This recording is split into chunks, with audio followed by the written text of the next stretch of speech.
So welcome to our second episode of the Empower Podcast. If you're new to the podcast, we hold empowering conversations at the intersections of mental health, culture, and identity. Think of this as your opportunity to listen in on candid conversations with trusted administrators in higher education while you're conveniently on the go. I am Dennis. I use he, him, his pronouns.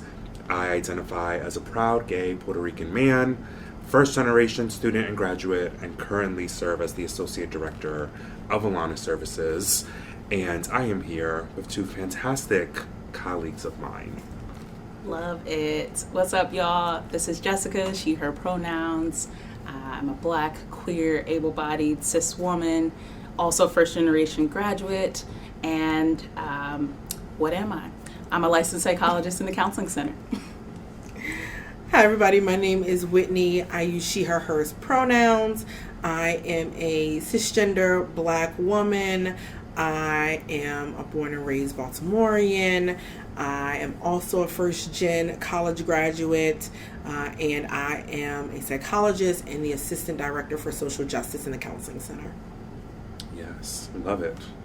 In each episode, we're going to bring topics that are relevant to our lives as people of color, navigating a predominantly white institution and campus environment in brief 15-minute segments.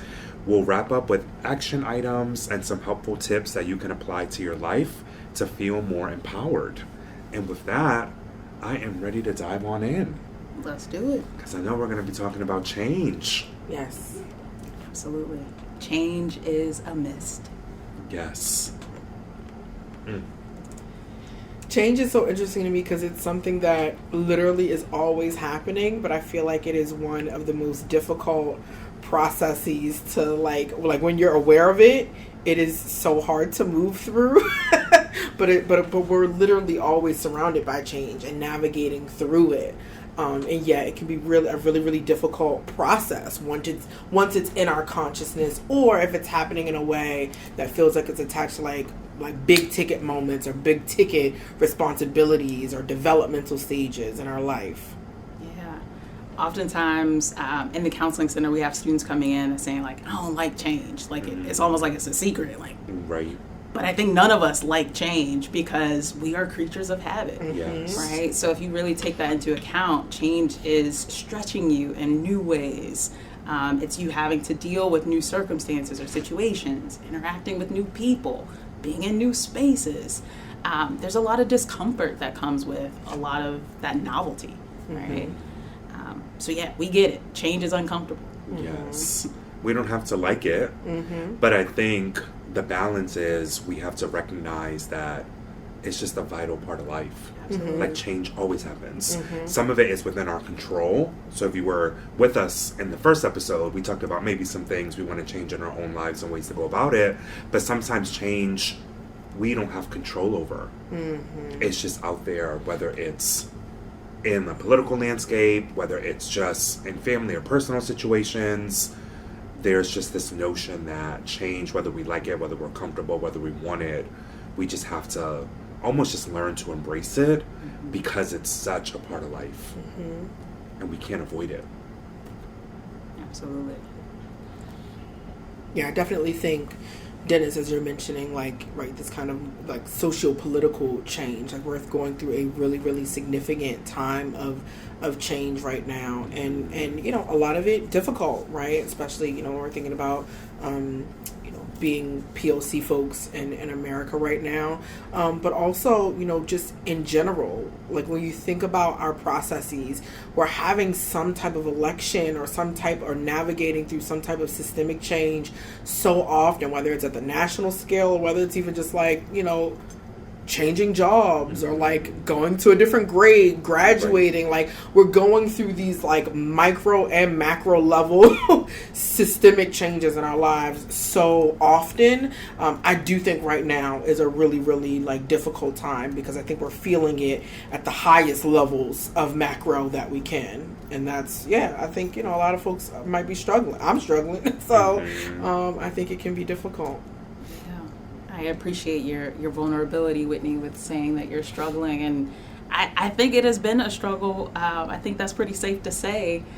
Again, regardless of what aspect of change you're managing in your own life.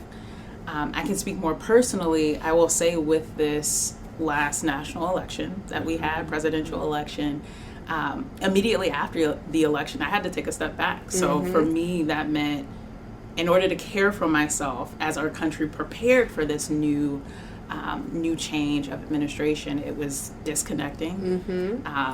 I've already kind of removed myself from social media, so I am that old head that needs to disconnect, but I was also intentionally not watching the news. I was being very conscious of the content that I was consuming because I was in a space of shock, to be honest, right? And needing to find ways to care for myself as we prepared for that change.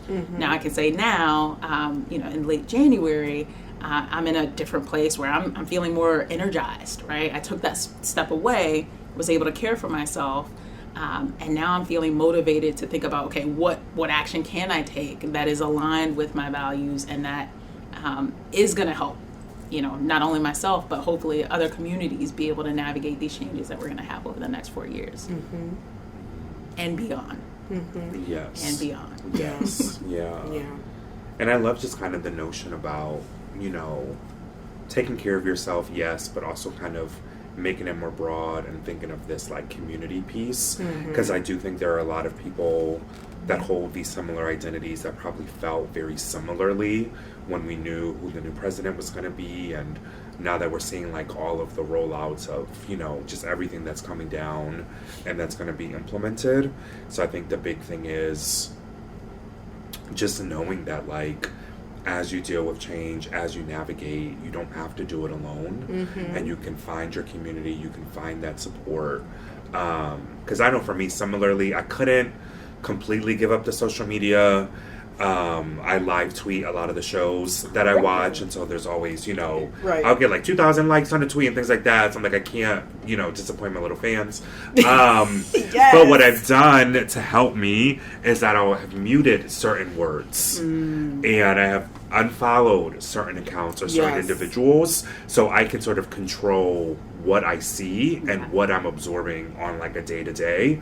But even beyond that, it's just important for me to just like find people that I can talk through and process this with, because we're all going through it. So it's like all of these changes are happening. Let me find my trusted few that can help me get through and help me adapt and process during all of these changes that are happening. And what seems like a very quick and short, like, we joke that January feels like it's going by so quickly, but then it also feels like this week has been a year long. Yes. So it's like, you gotta take care of yourself and find your people or find the resources that will work for you. Yes.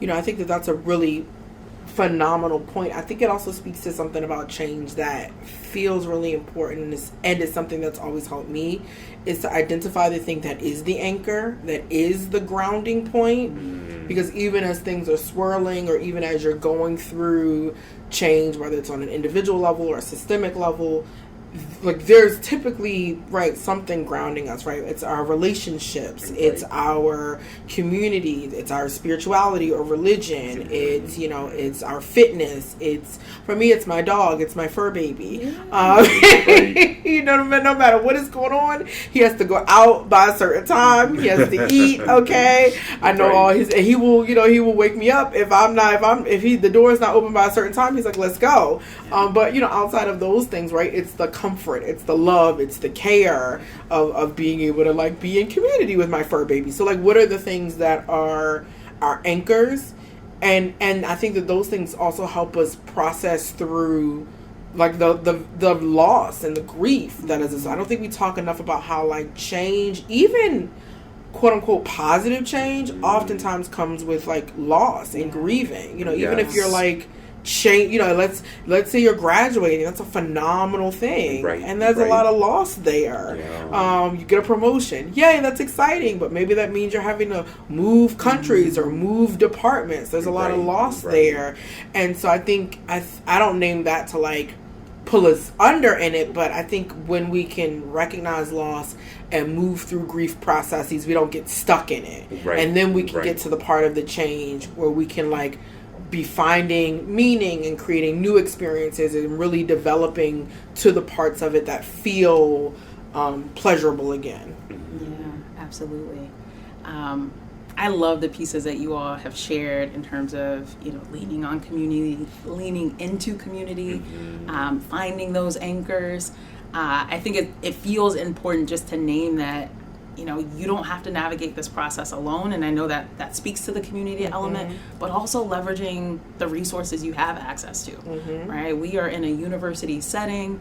Yes. Whitney and I represent the Counseling Center, and this is the work that we do, right? We literally support students in being able to navigate different phases of life, changes, is it foreseen? Changes that we see coming, and also changes that we don't see coming, right? And just knowing that you can do that and be able to do that in community, but also that counseling, therapy can be one of those anchors. Right? Yes. You better name drop the Counseling Center. And I will double down. I think the Counseling Center, I'm not just saying that because I'm seated in between two of the Counseling Center's best, but I'm saying it because it is a wonderful resource on campus. And I always just like to remind students, and so anyone listening, there is no shame in coming to the Counseling Center, getting the help and support that you need. And even we'll name drop Alana as well. Absolutely. Absolutely. I'm not objective when I say this, but I do think it is such an important office on campus, and we do good work. But we can also help, with these conversations as you're navigating change and however that may look. Like I often think about I know you mentioned graduation and things like that, but even students who change their major. Yeah. And you kind of have to say goodbye to your original plan and action and who you thought you were going to be as you embrace something new. Yeah. And we can help you with those kind of academic kind of guidance conversations as well. Yeah. So, I love that point about leveraging your resources. Absolutely. We are on a college campus. Everything is free for students listening. Yes, take advantage. Yes, because when you're in that real world, everything and you're paying right? You're paying a therapist to see weekly. Right. But take advantage while you're here. Leverage your resources and know that change is scary, but you don't have to go at it alone. Yes, yeah, and the power of community, right? And yes. we are also biased in our love for Alana because thank you. because we've seen the power of y'all's work and the power of community, and so yes, with second and third, Alana is a phenomenal resource. 100%. Yes. I love that. And I think while we're kind of on the theme of leveraging resources, I think this might be a good time to segue to our final kind of takeaway tips, things we want you to marinate, think about as you excitedly wait for our next episode of the podcast, of the Empower Podcast. Yes. Absolutely. So tip number 1. Right? Again, we have acknowledged change can be difficult, right? It doesn't always have to be, but oftentimes it makes us feel that discomfort, right? That comes with stretching yourself. So starting small, right? A lot of people think they gotta take things head on, right? I'm gonna completely overhaul everything, but a change could be, I'm gonna wake up 5 minutes earlier and see how my body adjusts to that. Right? I'm going to take the step to just send this email to, the professor that I've never talked to, or just stop by Alana Services and say hi to Dennis, and that's where I'll start, right? Small steps help get you closer towards your goals. So start small. Yes. And I would say for me, don't view change as something negative. I think that we have to recognize change is essential. Growth is essential.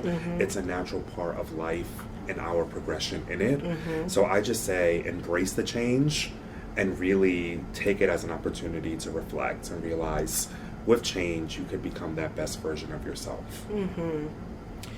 Yeah, and I mentioned the piece around change oftentimes involving loss, and so I would just really encourage folks, what are the things that remain, and being able to keep that with you as you are navigating and moving through change, and being able to kind of We've used this word leverage, being able to leverage them, being able to center them. And so, right, maybe one of the things that is pretty constant is a friend of yours. And so maybe that friend is walking you to the counseling center, or walking you to go knock on Dennis's door. Or maybe it's, maybe it's something else. Maybe it's something, less tangential or less finite. But what is the thing that you get to carry with you? Is it your sense of humor, right? Mm-hmm. So do you move through change in ways that allow for you to do it with humor and to find joy? So what is the thing, what are the values that you carry with you, and then allow that to literally lead you through the change?